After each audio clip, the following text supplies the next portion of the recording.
Hello everyone, let's learn and grow class में आप सभी का स्वागत है। इस वीडियो में हम डिस्कस करने वाले हैं 6th स्टैंडर्ड की ज्योग्राफी का लेसन नंबर 6, पृथ्वी के प्रमुख स्थल रूप। ठीक है, तो हमारे पृथ्वी में अलग अलग टाइप के स्थल होते हैं। उसमें से हमने पठार के बारे में पढ़ लिया, मैदान के बारे में पढ़ लिया, और आज हम पढ़ने वाले हैं स्थल रूप एवं लोग। मतलब जैसे जैसा स्थल रहेगा ना, वैसे वैसे वहाँ के लोग रहेंगे, वहाँ का खान पीन अलग रहेगा, है ना।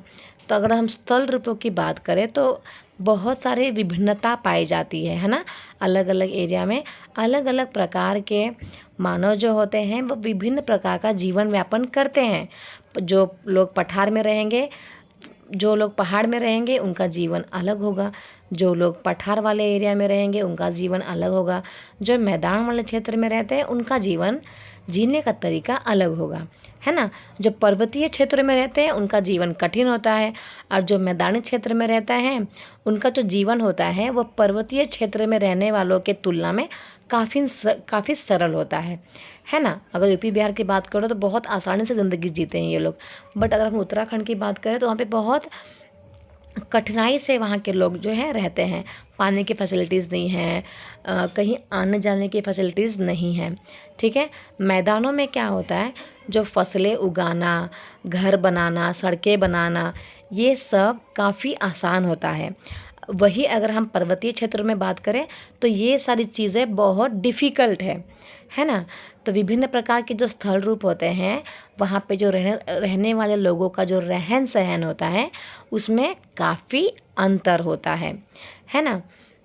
क्या आप उनमें से कुछ अंतर बता सकते हैं? ऑफ कोर्स बता सकते हैं, है ना। आप मुझे कमेंट सेक्शन में बताइएगा कि क्या क्या अंतर दिखाई देते हैं। जैसे कि कभी कभी क्या होता है, प्राकृतिक आपदाएं आ जाती हैं, जैसे कि भूकंप आता है, ज्वालामुखी आती है, तूफ़ान भी आ जाता है, कभी कभी बाढ़ आ जाता है। तो ये सारी चीज़ें जो है ना वो बहुत विनाश कर देती हैं, है ना। क्योंकि ये सारी चीज़ें कैसी हैं, ये आकस्मिक घटनाएं हैं। इनके बारे में पहले से जागरूकता पैदा करके हम इनमें से आने वाले जो खतरे हैं ना इनको कम कर सकते हैं। क्योंकि ये सारी जो घटनाएं हैं वो अचानक से आती हैं। ठीक है, तो अगर इनके बारे में हमें पहले से पता होगा तो जो नुकसान हो रहा है ना वो नुकसान काफ़ी कम हो जाएगा, है ना। अगर हम बात करें, हम कितने भी तरीक़ों से जल एवं स्थल को उपयोग में ला सकते हैं, इसका पता जो है हम अपने आसपास के क्षेत्र से लगा सकते हैं। प्राय हम स्थल का उपयोग जो है ना गलत तरीके से करते हैं। जैसे कि उपजाऊ भूमि का उपयोग जो है हम मकान के निर्माण में करते हैं, तो ये गलत इस्तेमाल कर रहे हैं ना। अगर आपकी ज़मीन उपजाऊ है तो इसका उपयोग आपको खेती करने के लिए ही करना चाहिए, है ना। और इसी प्रकार से हम लोग क्या करते हैं, कूड़ा जो है ना किसी भी भूमि पर या पानी में फेंक देते हैं। तो इससे जो होता है हमारा पानी जो है वो गंदा हो जाता है, उस पानी को हम गंदा कर देते हैं, है ना। तो भूमि और पानी का इस्तेमाल अगर हम ठीक से करें तो हमारे पास बहुत सफिशेंट मात्रा में भूमि भी है और सफिशेंट मात्रा में पानी भी है, बट हम इसका इस्तेमाल गलत तरीके से करते हैं।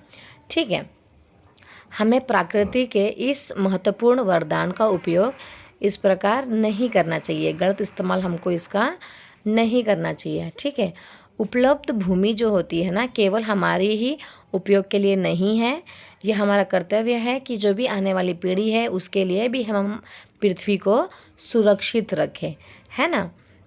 अदरवाइज़ हम लोग ही पूरा पानी को इस्तेमाल कर लेंगे और पूरे पानी को ख़राब कर देंगे, तो जो आने वाली जनरेशन है उनको पानी का लाभ नहीं मिल पाएगा, है ना। आज के डेट में हम पानी खरीद के पीते हैं, बट पहले के ज़माने के लोग पानी खरीद के नहीं पीते थे। कुएं से, तालाब से, झील से, कहीं से भी वो लोग पानी निकाल कर पी लेते थे। बट आज के डेट में हम लोग कहीं से भी पानी नहीं पी सकते हैं, है ना। अगर हमें कहीं जाना है, दूर कहीं जाना, तो हमको पानी खरीदना पड़ता है। अब ऐसा भी एक ज़माना आएगा जब हम ऑक्सीजन को भी खरीदेंगे, है ना।